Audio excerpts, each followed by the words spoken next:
can, and it doesn't matter what it is. Wherever they need you, you go do it. And that's a compliment. Not like, okay, just suck it up and, grind it through. It was, this is, if they're asking you to do something, show them how well you can do it. That's your chance, and learn to seize on that moment. But the way you pitched it was just so much easier, though, I think, for most kids to take. Most kids, like right now, would say, why do I have to do what I don't want to do? Unfortunately, because I think that's part of the culture. Yep. But the way you described it was, this is value. I hate to say it, I don't want to start putting a business spin on it, but that actually does speak, I think, to kids, that you will be a person of value if you can act like this. And now fast forward 10 years, yeah. and this kid is now a potential employee for Company X. Who doesn't want to hire someone who thinks that way? Who would not want somebody employed in their company or their organization, their district, whatever, who has that kind of mentality? Everybody would. Well, in fact, I'm in a technical field, so between scientists and engineers, there's usually not a lot of extracurricular activity. I mean, the book load's pretty heavy, yeah. And things like that.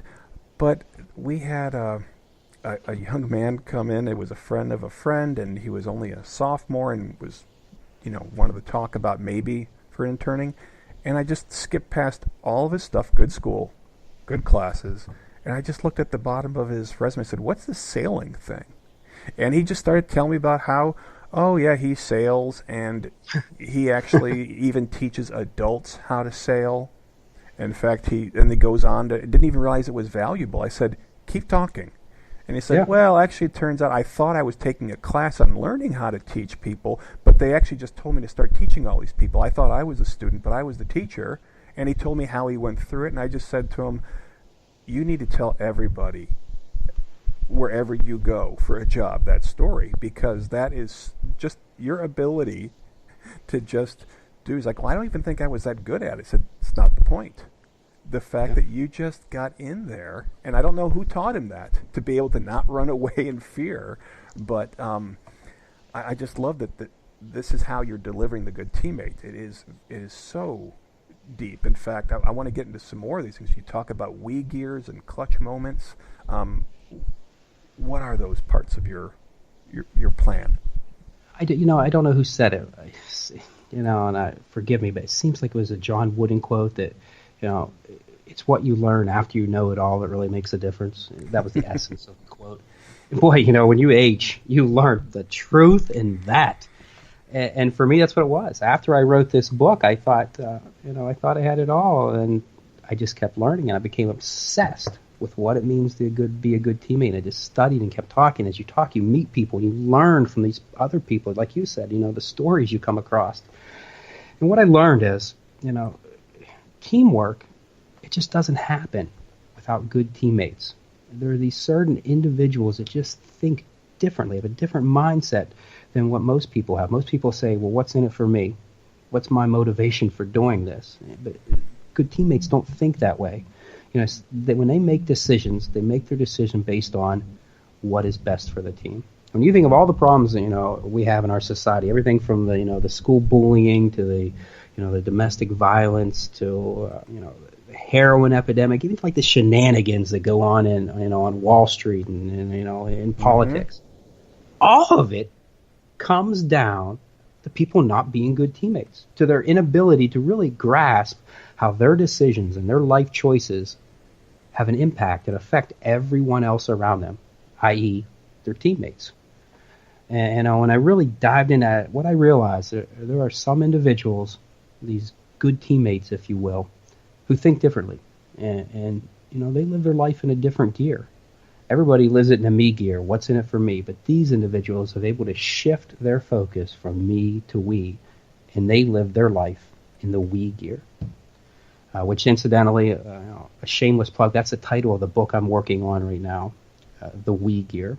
And it's, how to go from being a team buster into a teammate.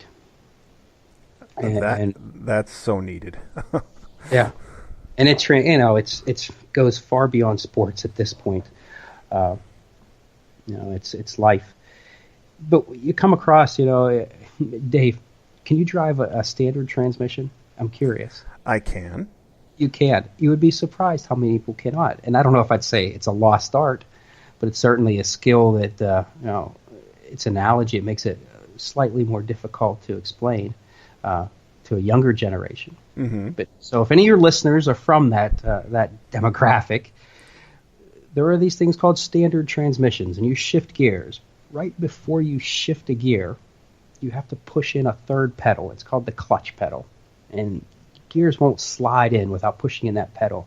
So in an instant, a very quick transition, you push in the pedal, and you go faster, you go to third gear. You want to go slower, you go back down to one. You got to shift. And I like to say that as humans, we have clutch moments in our life, and we're forced to make a decision. Now, we gear people, they shift into the we gear in those clutch moments. They ask themselves, all right, what impact will this have on my teammates? So, you talk about the drug epidemic. Right before someone goes to inject that needle for the very first time, there is a moment where they need to think, okay, if I do this, how will this affect my loved ones? How is this going to affect my team? And everybody's part of a team in some capacity. And I think if we can get people to think that way, before I do this unethical action for my company, and I shift into the we gear, that clutch moment, identify that clutch moment, I think you curtail a lot of wayward behavior. And I've been waiting to figure out what you meant by clutch moment, because I assumed it was, we say, that was a clutch moment where it was do or die. And to some extent, I think it's a double entendre a little bit, yeah. Yeah, it is, but it's so much deeper, because now I really get that, actually. And I just love when people are able to come up with and you've got some more of these very simple statements, but they're very deep with the simplest of words. Because we do have choices, and all those pieces start turning on each other. When we make these decisions to, again, sports, pass the ball or not, to play clean or not, and that all those habits are for life. With your spouse, with your kids, with your coworkers. Yeah. Sometimes life is funny, and again, it's the advantage of experience that you learned it. You went through something just to get you to this point. Sometimes I think that when you're coaching, you've got to come up with clever ways, especially when you're coaching adolescent boys. Mm-hmm. You've got to be clever and you're creative in your teaching, because they won't remember. When you're doing scouting reports, if you can find some clever catchphrase, some clever way for them to remember something, they're more likely to remember.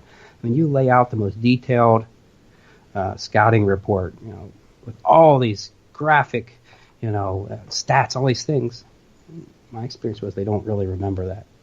You pick out those 3 or 4 things that you really need them to remember. Don't let number 23 go to his right. Really force him left. That's an example.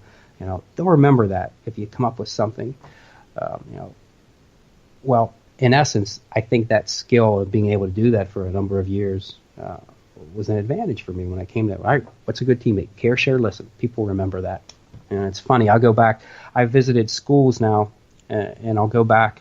I get invited back the second time, and the principal goes, care, share, listen, right? They remember that. That just cracks me up. I'm amazed by that every time. Well, and that's how you know what you're doing is that good. It is that aligned with what you ought to be doing with your time. Yes, you could be coaching teams for a lot of benefit, but when the words come out of your mouth and they're just gold like that, gold in that, not just because they're selling books and attracting followers, but because, like you say, kids remember that. You weren't preaching it. You just said it, and it's there. That's something.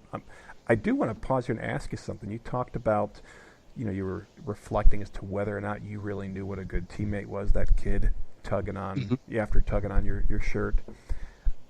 Mm-hmm. Were there moments, maybe you're being too hard on yourself, but where you'd said, this is what I did. It was understandable, but turns out I had the wrong notion of what a good teammate is. Are there any out there that you can share? Because I think a lot of times you got to know what the answer isn't to realize, oh, okay, I really thought that was it. That's how people explained it to me.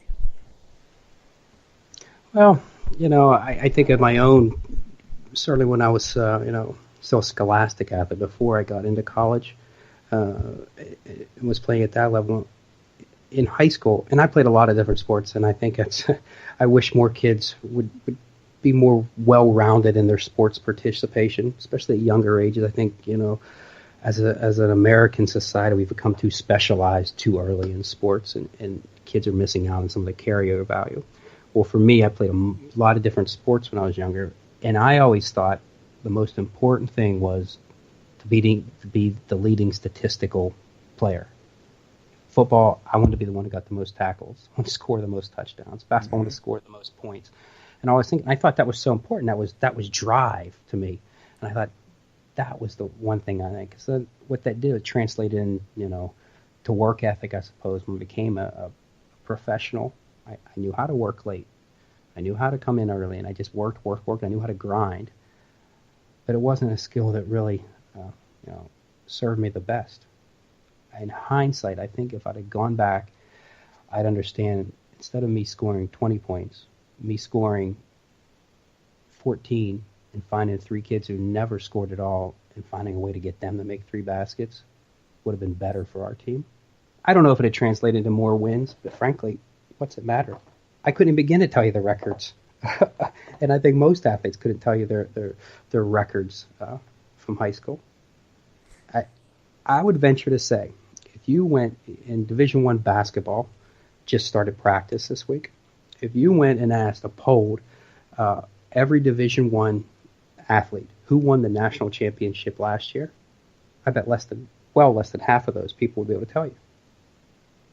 Because, that kind of success is so fleeting. But you ask those kids, who had the biggest impact on your life? Every one of them will have an answer. And it's rarely their current coach. It's some coach that they met when they were 6, 7, 8 years old. It got them started in the sport. That's the one that really made the difference for them. And you're absolutely right about that. And in fact, I can't remember who won the NCAAs. And over the years, I keep thinking, why is it that I pay less and less attention to the games on TV, but I'm more and more infatuated with sports? Yeah. For just that reason, that the more you see it on TV, unfortunately, it's become even more and more of a fleeting moment. The hype is so high, it's so over the top that we're numb to it, that you really have to look in the other games, the other channels, to find a decent story that you will remember about a player that did something off the field. That what's happening, all that success of points and titles, that really, it's great for when you're watching it, but that's just not sticking anymore. We've gotten so numb to it because there's not as much behind it. There's so many teams, so many games, and so forth. So I'm with you on that. I don't want to get on a soapbox, get off tangent, but off topic. But I will say this: there's so many options right now. If we don't, as a coaching fraternity, change the way we're approaching it, change the way we're coaching sports, we're all going to be out of business. Sports there's too many other options. It's hard. It's hard work to sweat. It's hard work to grind and go through grueling practices, when you can just turn on the Xbox and get incredibly lifelike graphics and experience it that way. So there's just if we don't find ways to get kids involved and have value to our society through sports other than entertainment, other than ego building, sports are going to go by the wayside. So yeah, and I'm not against. I think a while back they said NFL was for the no fun league because they didn't want any more celebrating and things like that.